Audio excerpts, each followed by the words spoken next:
रख हौसला वो मंजर भी आएगा, प्यासे के पास चलकर खुद समंदर भी आएगा। थक कर ना बैठ ए मंजिल के मुसाफिर, क्योंकि मंजिल भी मिलेगी और मंजिल मिलने का मज़ा भी आएगा।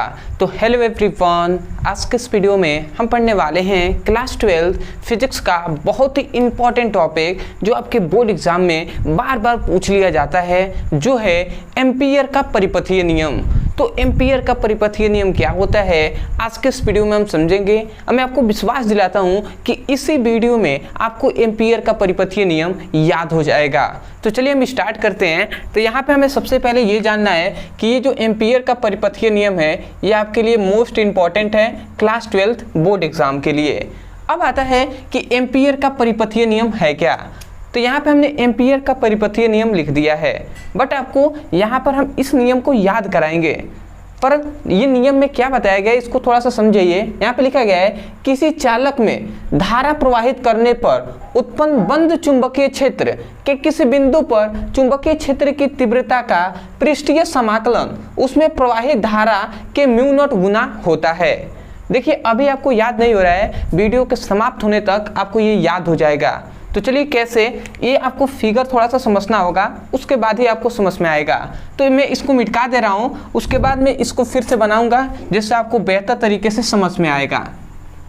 तो देखिए ये जो चैप्टर हम पढ़ रहे थे गतिमान आवेश तथा चुंबकत्व, इसका जब हमने पहला वीडियो पढ़ाया था तो उसमें हमने बताया था ऑस्टेट का प्रयोग। तो ऑस्टेट ने सबसे पहले चुंबकीय क्षेत्र के बारे में प्रयोग किया था और उन्होंने कहा था कि कोई भी चालक तार है, ये मान लेते हैं कोई चालक तार है, और उन्होंने कहा कि किसी चालक तार में धारा प्रवाहित करते हैं तो चालक के चारों ओर चुंबकीय क्षेत्र उत्पन्न होता है। ये केवल ऑस्टेट ने बताया और उसी का प्रयोग इन्होंने बायो सेवर्ट ने भी किया, उसके बाद मैक्सवेल ने, बहुत से वैज्ञानिकों ने किया। उसके बाद आया एम्पियर का परिपथीय नियम। अब एम्पियर के परिपथीय नियम में भी ये ऐसा ही कहा जा रहा है। एम्पियर के परिपथीय नियम में क्या कहा गया कि मान लेते हैं कोई चालक तार है। एम्पियर ने सिंपल वे में कहा कि मान लेते हैं ये कोई चालक तार है। अब इस चालक तार में हमने धारा प्रवाहित किया है I, तो इस चालक के चारों ओर क्या होगा, चुंबकीय क्षेत्र उत्पन्न होगा। तो ये मान लेते हैं इस चालक के चारों ओर ये चुंबकीय क्षेत्र उत्पन्न हो रहा है, ठीक है। अब मान लेते हैं इसका यहाँ से मान लेते हैं कि R दूरी पर, यहाँ से मान लेते हैं कि R दूरी पर एक अल्पांश हम ले लेते हैं जो है dl, एक बिंदु है जो है dl, और यहाँ पर चुंबकीय क्षेत्र की तीव्रता है b। तो इतनी बात आपने समझ लिया। इस फिगर में हमने केवल अभी आपको यही बताया है कि एक चालक तार है जिसमें हमने I धारा प्रवाहित किया है, जिसके कारण उत्पन्न बंद चुंबकीय क्षेत्र हुआ है। और उत्पन्न बंद चुंबकीय क्षेत्र कि इस अल्पांश पर क्या है, चुंबकीय क्षेत्र की तीव्रता b है और r दूरी पर स्थित है। ये बात आप समझ गए। तो केवल आपको इस फिगर को समझ लेना है। उसके बाद जो क्या है एम्पियर का परिपथीय नियम है, इसका फॉर्मूला होता है ये समाकलन b dl, याद रखेंगे b dl equal to mu not into I। यही होता है एम्पियर के परिपथीय नियम का फॉर्मूला, और यहीं से हम इसको याद करेंगे। अब आप कहेंगे सर यहाँ से हम कैसे याद कर सकते हैं इसको। तो देखिए यहाँ पे क्या है, यहाँ पे देखिए ये क्या है, ये है पृष्ठीय समाकलन, परंतु इसमें गोला दिया गया है। इसका मतलब क्या है कि ये बंद पृष्ठ के लिए कहा जा रहा है। ये क्या है, बंद पृष्ठ के लिए, और ये समाकलन हो रहा है। और ये क्या है, बी है चुंबकीय क्षेत्र की तीव्रता, ठीक है। और यहाँ पे ये dl क्या है, कोई बिंदु है, ठीक है, और इसी पर चुंबकीय क्षेत्र की तीव्रता है म्यू नॉट, आप जानते ही हैं। और धारा I क्या है, विद्युत धारा है। तो यहाँ पे क्या कहा गया कि किसी चालक में धारा प्रवाहित करने पर उत्पन्न बंद चुंबकीय क्षेत्र, कह रहा है उत्पन्न बंद चुंबकीय क्षेत्र के किसी बिंदु पर चुंबकीय क्षेत्र की तीव्रता का पृष्ठीय समाकलन उसमें प्रवाहित धारा के म्यू नॉट गुना होता है।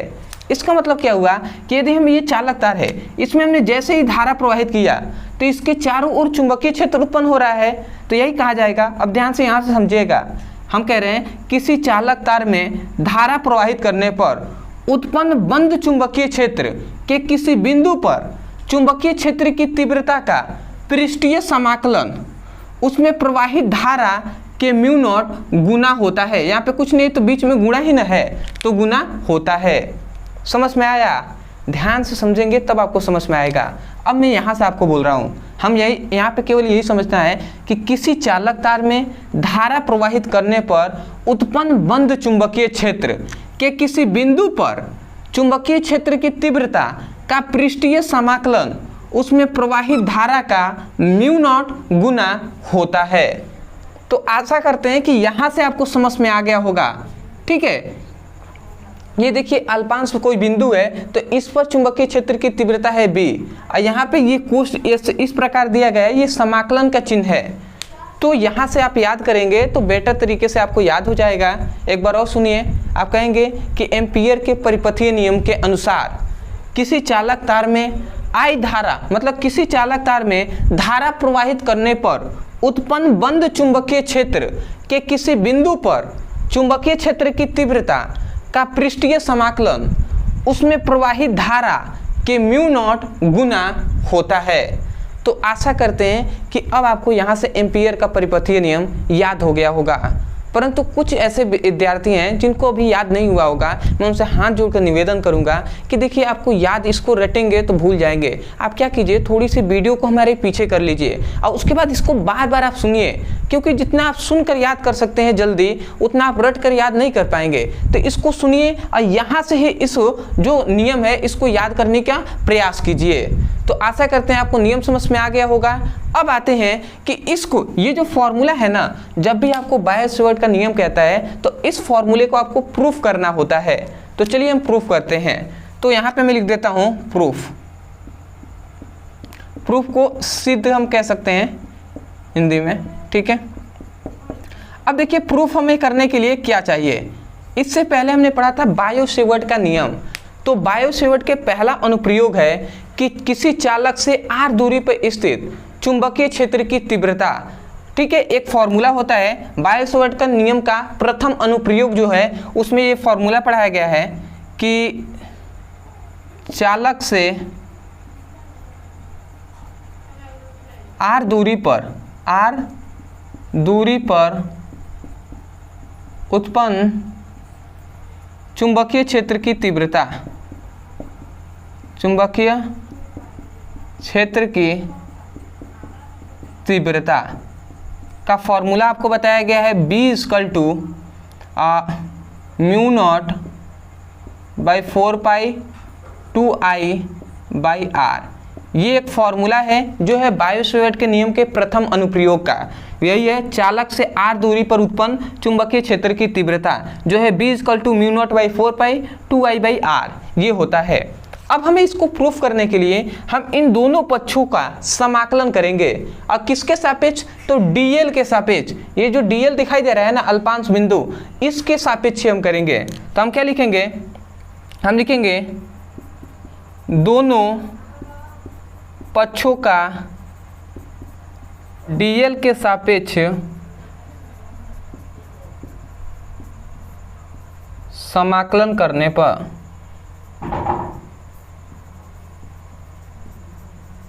अब देखिए, जब हम इन दोनों पक्षों का dl के सापेक्ष समाकलन करेंगे तो हमें क्या मिलेगा? हमें मिलेगा, ध्यान से समझेंगे, समाकलन का ये चिन्ह होता है और यहाँ पे हम लिखेंगे b और किसके सापेक्ष कर रहे हैं? dl, तो dl इधर हम लिखेंगे, ठीक है। उसके बाद हम इसका समाकलन करेंगे तो समाकलन का ये चिन्ह है और इसको म्यू नॉट बाई 4 लिखेंगे और इसके बाद 2I है तो 2I/r हमने लिख दिया। यहाँ पे dl लिखेंगे क्योंकि dl के सापेक्ष हम कर रहे हैं। तो देखिए बहुत से ऐसे स्टूडेंट हैं जिनको ये बात समझ में नहीं आ रहा होगा क्योंकि वो मैथ के स्टूडेंट नहीं होंगे। यदि आप मैथ के स्टूडेंट हैं तो इतनी आपको बेसिक बात जो है ये आपको पता होगा कि ये कैसे हुआ है, ठीक है। समाकलन का ये चिन्ह है और उसके बाद dl कर रहे हैं तो हमने दोनों पक्षों में dl हमने लिख दिया है। अब हम आगे इसको सॉल्व करते हैं, ध्यान से आप समझेंगे। देखिए अब इसका यदि हम समाकलन करते हैं, जब इनका हम समाकलन करेंगे, देखिए ये हो गया b और dl हमने लिख दिया, ये क्या हो गया? b dl लिख दिया। और इसका यदि हम इन पक्षों का समाकलन करते हैं तो हमें क्या मिलता है? यदि हम इसका समाकलन करेंगे तो देखिए जो इसमें कांस्टेंट होता है वो बाहर निकल जाएगा। तो यहाँ पे म्यू नॉट बाई 4 2I/r ये सभी नियतांक है, कांस्टेंट है, तो ये समाकलन से बाहर निकल जाते हैं। ये एक रूल होता है समाकलन का कि जो भी कांस्टेंट क्वांटिटी होती है वो क्या हो जाता है, बाहर निकल जाता है समाकलन से। तो ये समाकलन से बाहर निकल गया और यहाँ पे क्या बच गया, dl, तो dl हमने लिख दिया। अब देखिए इसको अब हम आगे सॉल्व करेंगे तो b dl इक्वल टू, अब यहाँ पे मैं लिखता हूँ म्यू नॉट बाई 4 पाई और 2i बाई r। अब देखिए इसका यदि समाकलन होता है, dl का यदि समाकलन होता है तो dl का समाकलन का मतलब क्या है कि इन सभी का योग, जैसे एक छोटा सा ये अल्पांश बिंदु है तो इस पर चुंबकीय क्षेत्र की तीव्रता मान लेते हैं कुछ अलग होगा, तो इसी प्रकार यहाँ पर यहाँ पे ये सभी छोटा छोटा पार्ट्स जुड़ेगा तो उसी को हम समाकलन करते हैं। तो जब छोटा हिस्सा इस प्रकार dl जुड़ेगा तो ये क्या हो जाएगा, वृत्त की परिधि हो जाएगी। अब वृत्त की परिधि क्या होता है, वृत्त की परिधि होता है 2 पाई r। वृत्त की परिधि क्या होता है, 2 पाई r।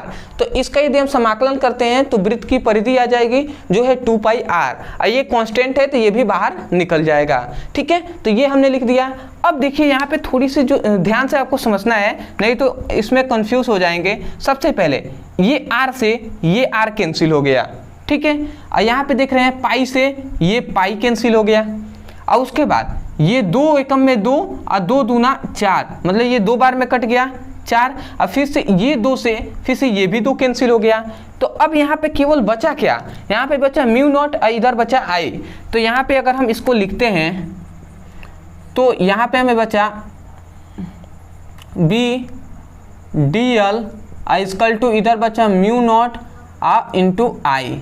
तो ये हमें बच गया, ये आपका प्रूफ हो गया है।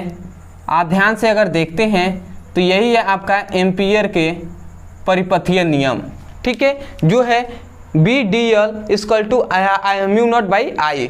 ठीक है, तो ये आपका क्या हो गया, समाकलन हो गया। अब देखिए इसमें आप ऐसे ये लगा सकते हैं क्योंकि बंद पृष्ठ के लिए हम जानते हैं कि ये जो चुंबकीय क्षेत्र उत्पन्न हो रहा है ये बंद पृष्ठ के लिए उत्पन्न हो रहा है, तो ये आप चाहें तो लगा भी सकते हैं, नहीं लगाएंगे तो कोई दिक्कत नहीं है। ये केवल संकेत के लिए दिया गया है जिससे कोई भी देखे तो वो जान जाए कि हाँ ये जो समाकलन हुआ है, चुंबकीय क्षेत्र ज्ञात हुआ है, ये बंद पृष्ठ के लिए हुआ है। तो आशा करते हैं जो एम्पियर का परिपथीय नियम है ये आपको समझ में आ गया होगा।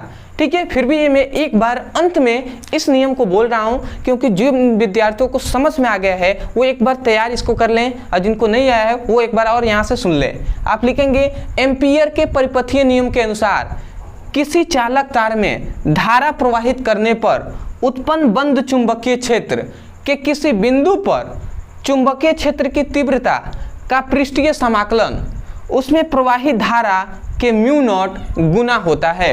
वही बात हमने यहाँ पे लिखा हुआ है। उसके बाद आप इस फॉर्मूले को लिखेंगे और इस फिगर को बनाएंगे, उसके बाद सिद्ध करने के लिए यहाँ से यहाँ तक आपको लिख देना है। और ये जो आपके लिए 5 नंबर में आपसे पूछा जाता है तो ये आपके 5 नंबर कन्फर्म हो जाएगा। तो आशा करते हैं दोस्तों आपको बहुत ही अच्छे तरीके से समझ में आ गया होगा।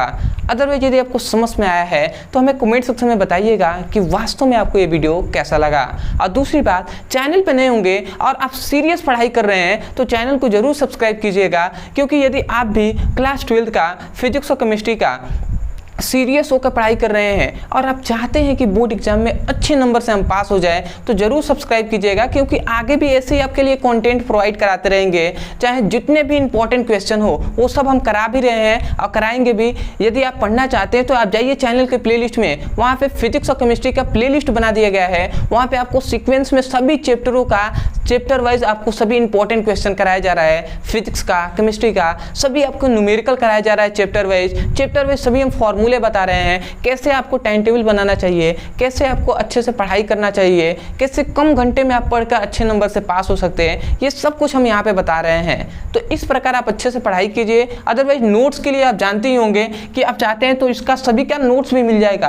पूरे आपके फिजिक्स का नोट्स दिया जा रहा है, हमने इतना कम प्राइस रखा हुआ है कि आप ओनली सुनेंगे तो ओनली आपको 69 रुपये में आपको पूरे फिजिक्स का नोट्स आपको दिया जा रहा है हिंदी मीडियम में। मैंने स्वयं नोट्स को बनाया है। लेना चाहते हैं तो नीचे दिए गए नंबर पे आप मैसेज करके भी हमारी टीम से आप नोट्स मांगेंगे, वो आपको नोट्स अवेलेबल करा देंगे। तो वहां से अच्छे से आप नोट्स को लीजिएगा और उससे सीखिएगा कि कैसे हमें नोट्स बनाना चाहिए और कैसे हमें एग्जाम में भी लिखना है।